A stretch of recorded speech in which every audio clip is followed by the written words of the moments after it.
Good India students, कैसे आप लोग? आई होप अच्छे होंगे।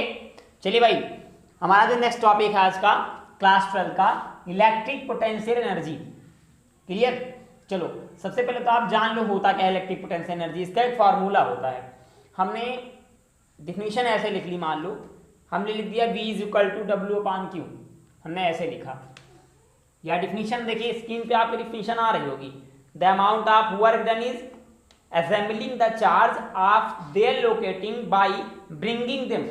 चार्ज को एक स्थान से दूसरे स्थान तक, चार्ज को इनफाइनाइट से इलेक्ट्रिक फील्ड के अंदर लाने में या इलेक्ट्रिक फील्ड के अंदर ही एक प्लेस से दूसरे प्लेस तक ले जाने में जो एनर्जी लगती है उसे क्या कहते हैं? Electric potential energy. आप यूं ऐसे मान लो कि इलेक्ट्रिक पोटेंशियल वर्क करने के लिए, या मान लो आपकी वर्क करने के लिए चार्ज को एक प्लेस से दूसरे प्लेस पे ले जाते हैं तो वो हो गया वर्क। उस वर्क को क्या कहेंगे? Electric potential. और इलेक्ट्रिक पोटेंशियल के लिए रिक्वायर्ड एनर्जी को कहेंगे इलेक्ट्रिक पोटेंशियल एनर्जी।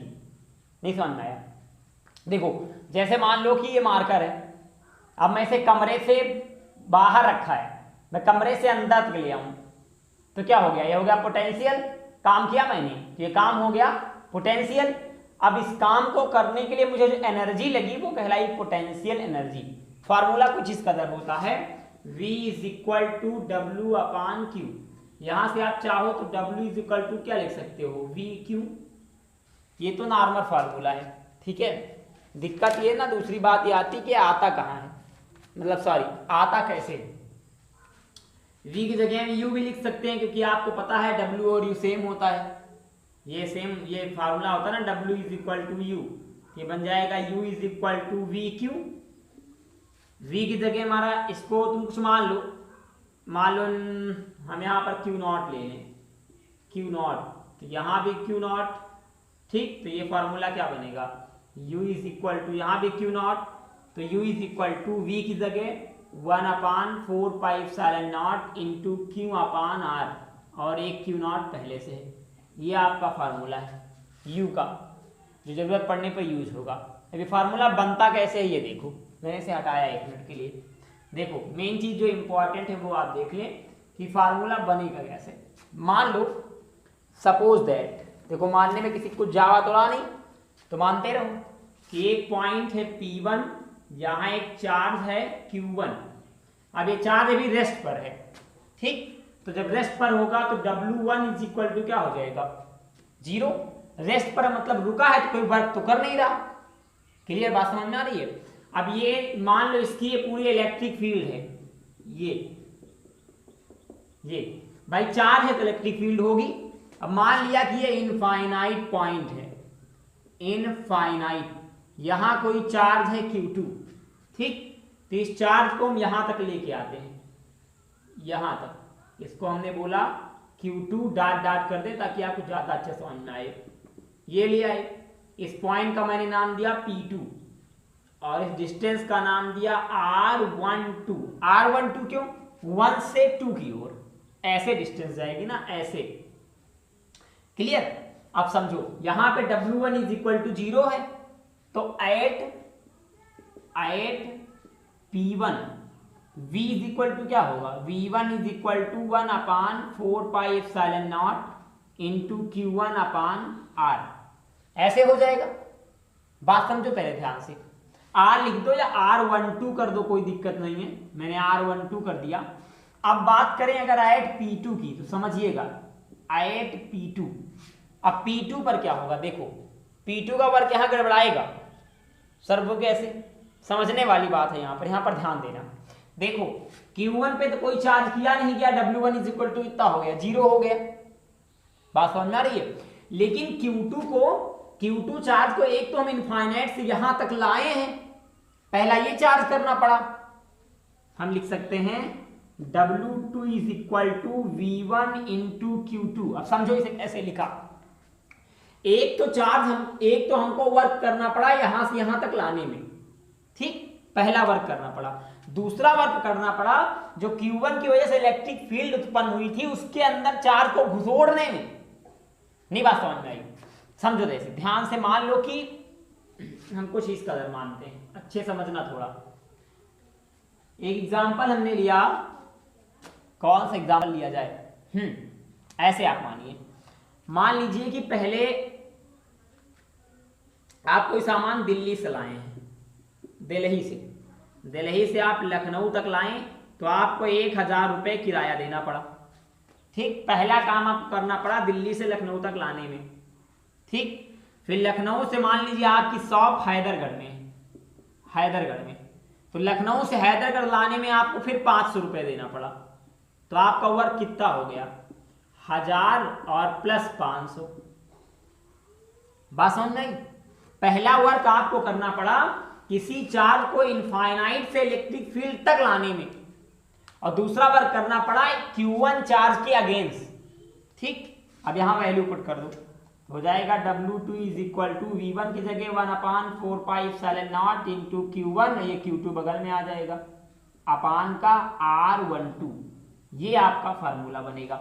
चाहे आप ऐसे लिख लो, ठीक है, चाहे आप लिख दो W is equal to W1 plus W2, तो W is equal to W1 की वैल्यू 0, W2 की वैल्यू वही 1/4πε0 into Q1 Q2 upon R।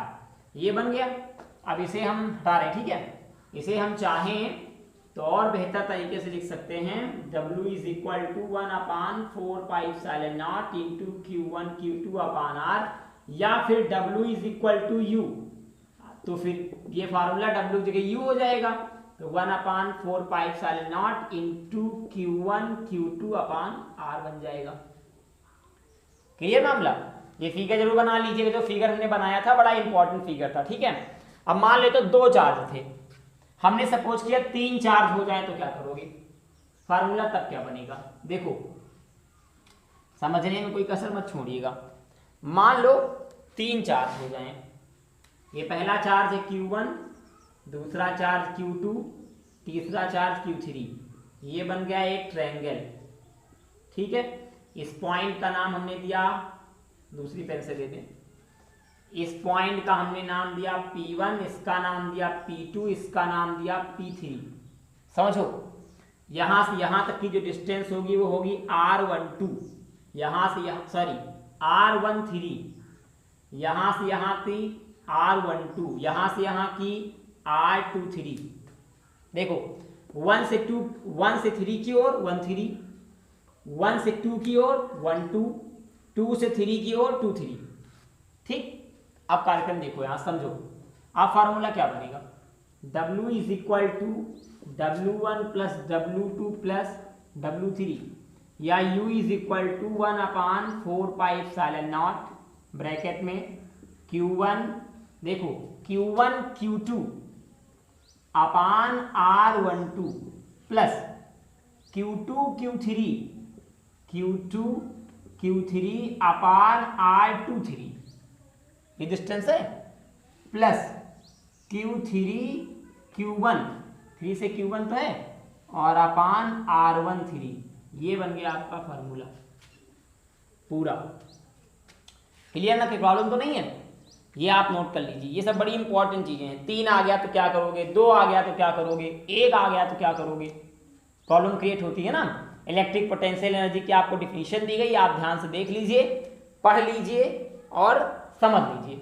कुछ चीजें और जानते हैं, चलो इसे हमने अरेंज किया, कुछ इंपॉर्टेंट पॉइंट देखते हैं इस पर हम, फिर अगला टॉपिक पढ़ेंगे। देखो, अगला जो हमारा इंपॉर्टेंट पॉइंट है, पहला ये है electric potential energy is a scalar quantity. आपको ना बता दें तो बता दें, स्केलर क्वांटिटी होती है।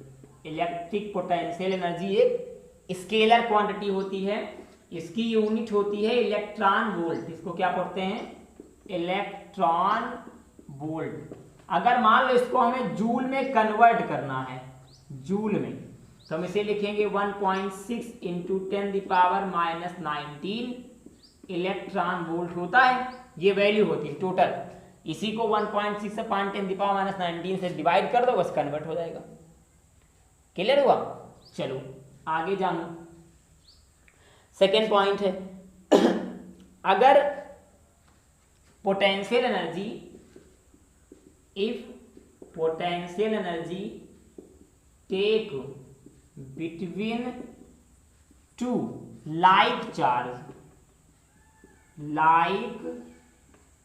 Charge then Q1 Q2 is greater than 0। बात समझना ध्यान से। अगर पोटेंशियल एनर्जी की वैल्यू, अगर पोटेंशियल एनर्जी हम दो लाइक चार्ज के बीच में निकालें तो इसकी वैल्यू क्या होगी, आप ये मान लो पॉजिटिव होगी। ठीक, किन्हीं दो like charge plus plus minus minus के बीच की पोटेंशियल एनर्जी ऑलवेज पॉजिटिव होगी।